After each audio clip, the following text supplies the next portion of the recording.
참 예수님, 오늘은 성주간을 시작하는 주님 순환 성지주일입니다.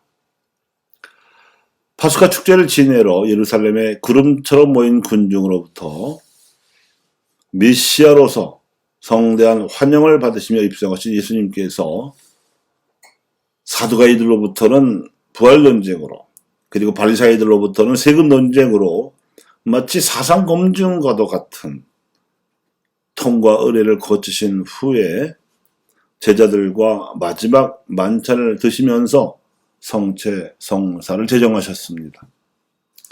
그리고 이 두 논쟁에서 말문이 막힐 정도로 궁지에 몰리자 사두가이들은 예수님을 제거하기로 마음을 굳히고는 바리사이들과 연합 전선을 펴는 한편, 바라바라는 자신들의 동료를 구하려고 가담한 젤로대 당원들과도 야합했으며, 이 당원들을 움직여 재판을 방청하던 군중을 선동하였습니다. 군중은 야바이꾼처럼 수작을 부린 이들의 위세에 눌려 동조하기도 하고 지켜보기도 했지만 대세를 거스르거나 그 자리를 떠나지는 않으면서 부화, 뇌동하는 태도로 일관하였습니다. 로마 총독 빌라도는 예수님께서 죄가 없으심을 확인하고 석방할 수 있었음에도 불구하고 군중 서유가 일어날까봐 겁이 나서 공연히 그분에게 태형을 명령하고 십자가형을 선고하는 바람에 예수님께서 죽임을 당하셨습니다. 모세의 활약으로 종살이하던 이집트에서 해방되어 1000년 이상이나 하나님 백성으로 살아온 이스라엘 백성이 당신 백성을 찾아오신 메시아를 환영하는 듯 하다가 돌연 태도를 바꾸어 배신하는 장면이 오늘 복음의 하이라이트였습니다. 하지만 이스라엘 백성의 배신도, 그로 말미암은 메시아의 순환과 죽음도 그분의 부활과 새 하나님 백성의 창조를 향한 여정이었습니다. 하나님의 섭리를 벗어나지는 못했다는 말씀입니다. 다시 말해서 사두가이와 바리사이와 다수 군중으로 구성된 이스라엘의 배신으로 인해 메시아께서 순환을 당하셨지만, 부활하신 메시아께서 12제자를 포함한 소수의 이스라엘로 새로운 하나님 백성을 삼으시어 새 하늘과 새 땅의 역사를 시작하셨습니다. 메시아의 순환과 부활은 하나님 백성을 새롭게 하는 힘이 있습니다. 제2차 바티칸 공회에서는 교회 헌장 8항에서 이렇게 선언한 바 있습니다. 교회는 그 품에 죄인들을 품고 있으므로 거룩하면서도 항상 정화되어야 하겠기에 끊임없이 회개와 쇄신을 계속하는 것이다. 잘못을 범한 유다인들의 존재에도 불구하고 이스라엘을 하나님께서 당신 백성으로 삼으셨던 역사적 선택은 취소될 수 없기 때문에 교회는 새 이스라엘이 아니라 참 이스라엘로 불리는 것이고, 공회 역시 교회 역사상 잘못을 저지르는 교회 구성원들의 잘못을 기억하고 통용의 신비 원리에 따라서 인류 앞에 대신 참여를 하면서도 교회와 교회 구성원들을 구분합니다. 메시아께서 부활하셔 세우신 교회라는 참 이스라엘은 여전히 거룩하지만 교회의 지체들은 과거 옛 이스라엘의 사두가이나 바리사이나 젤로대, 그리고 다소 군중처럼 잘못을 범하기도 했다는 것입니다. 사실 오늘날 우리가 이스라엘을 반면교사로 삼고 있지만 과거 그들의 잘못만큼이나 가톨릭 교회 지체들도 지난 2000년 역사 동안에 어리석은 잘못을 많이 저질렀습니다.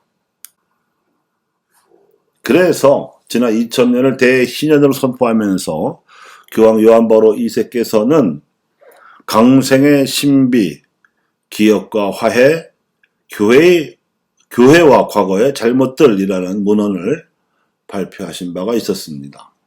지난 2000년 교회 역사를 뒤돌아보며 과거 잘못을 역사적으로 성찰함으로써 인류 앞에 참회하고 교회가 나아갈 미래를 신학적으로 조명한 이 문헌은 그 유산으로 남아있는 온갖 형태의 폭력과 증오로부터 개인과 공동체의 양심을 자유롭게 하는 데 그 목적이 있습니다. 기억의 정화는 과거와 오늘날의 그리스도인이 범한 잘못들을 인정하는 용기와 겸손의 행위입니다. 이런 기억 행위는 교회의 신비체 안에서 서로를 결합시키는 그 유대, 즉 통공의 신비 때문에 이루어지는 것입니다. 또한 이런 화해 행위는 지금의 교회 구성원인 우리 모두는 비록 개인적으로는 책임이 없지만 우리보다 먼저 세상을 떠난 이들의 오류와 잘못의 짐을 짊어지고 공동의 몫으로 보속함으로써 부활하신 메시아를 따라 하느님 백성으로서의 교회를 쇄신시킨다는 확신에 바탕을 두고 있습니다. 교회가 주님으로부터 받은 거룩함에 있어서는 흠이 없지만 하느님 앞에 무릎을 꿇고 오늘날은 물론 과거에 교황으로부터 일반 신자에 이르기까지 교회 구성원들이 범한 죄에 대해 용서를 구할 것을 요청하는 것입니다. 교회 구성원들이 과거에 저지른 잘못들 가운데에는 교회를 분열시킨 과오도 있고 과학적 신념이나 문화적 관습이나 개인적 양심을 인정하지 않은 과오도 있으며 시대의 징표를 제때 식별하지 못해서 복음화를 지체시킨 과오도 있습니다. 예를 들어서 11세기에는 로마 공동체 수익권을 둘러싸고 동서방 교회가 서로 파문하며 갈라졌던 과오가 있습니다. 이것이 과오인 까닭은 예수님께서 첫째가 되고자 하는 사람은 꼴찌가 되어야 한다고 가르치셨는데 서로 첫째가 되고자 다투었기 때문입니다.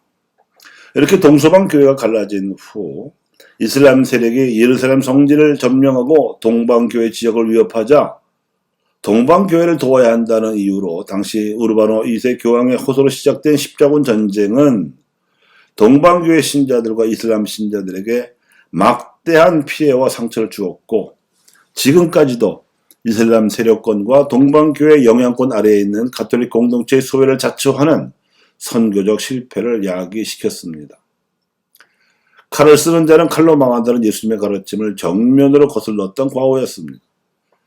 그리스도의 평화를 전해야 할 교회가 평화 대신 전쟁을 일으킨 이 어처구니 없는 과오 탓에 가톨릭 교회는 지금까지 두고 보속하고 있습니다. 그게 전부가 아니었습니다. 16세기에는 교황 측의 베드로 대성전 건축을 둘러싸고 과도한 모금으로 인해 항의하는 개혁가들을 단죄하고 파문시키는 바람에 이들이 소위 프로테스탄트로 떨어져 나가게 만든 과오가 있습니다. 이것이 과오인 까닭은 예수님께서는 당시 복마전 노릇을 했던 예루살렘 성전을 정화시키시고 가난한 과부의 헌금을 칭찬하셨는데 성전을 화려하게 짓느라고 신자들에게 과중한 부담을 지었으며 스스로 권력자여 부자가 되고자 했기 때문입니다. 이러한 과오들은 서로 사랑하고 용서해야 한다는 제자 윤리를 지키지 못한 책임의 문제를 발생시켰습니다. 이러한 교회 내부 질서를 분열시킨 잘못만이 아니라 세상에서 성령의 이끄심에 따라 이룩된 진보와 성과를 알아보지 못하고 강압적으로 단죄하고 중단시킨 과오도 있습니다. 지동설을 주장했던 과학자 갈릴레이를 단죄한 이를 비롯해서 이단적 신념을 지닌 이들을 단죄했던 종교재판과 억울한 이들을 마녀로 몰고 화양과 같은 잔인한 방식으로 처형했다는 과오가 있고 중국과 조선에서 조상을 공경하는 민간 풍습을 이해하지 못한 나머지 우상 숭배로 단죄하여 금지시키는 바람에 대규모 박해가 장기간 벌어지게 했던 과오가 있습니다. 그리고 조상제사 금지령으로 인한 박해에서 희생되었을 뿐만 아니라 배교자로 낙인 찍힌 신앙 선조들의 명예를 회복시켜야 할 과제도 남겼습니다. 또한 산업혁명의 폐해로 빈익빈 부익부 현상이 발생했을 때 일어난 노동자 운동과 인간 존엄성을 주장하는 시민혁명을 무신론으로 단죄했던 과오가 있습니다.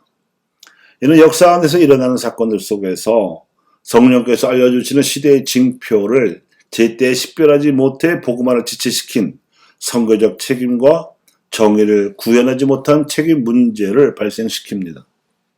근세에 일어난 이 사태는 역설적이지만 교회 바깥에서도 활동하시는 성령을 일깨워 주었습니다.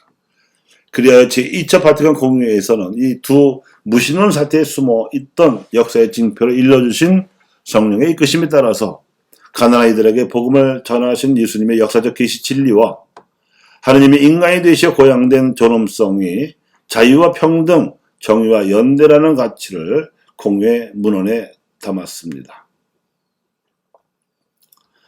대신년을 맞이하기 전에 제2차 바티칸 공유회는 새롭고 참신한 눈으로 교회 자신을 돌아보았고 세상과 대화를 하기 시작했으니 이것이 새 복음화의 여정입니다. 심지어 과거에 단적의 일수였던 무신론자들과 개신교 그리스도인들과도 대화를 하기 시작했으며 동방교회와도 상호 파문을 초래했습니다. 교회의 새로운 시대가 시작된 것입니다. 이 모든 것을 종합한 의미에서 현대에 나타나고 있는 시대의 징표를 하느님 나라와 부활의 복음의 기준과 현대인들의 눈높이로 조명하고 식별한 새롭고 참신한 메시지가 가톨릭 사회 교리입니다. 전통적으로 가톨릭 교회가 보화로 보존해온 성체 신심 및 성모 신심과 더불어 복음적으로 쇄신된 가톨릭 교회의 담보가 바로 이 가톨릭 사회 교리입니다. 역사적 반성과 겸손한 성찰 위에 세상과 교회 자신을 관찰하고 그 속에 담겨있는 시대의 징표를 냉정하게 판단한 다음에 교회 전체가 할 일과 개별 그리스도인들이 해야 할 일, 그리고 작은 공동체들이 사도적으로 행해야 할 일들로 합리적으로 나누어서 지혜롭고도 인내로 실천하는 일이 중요합니다.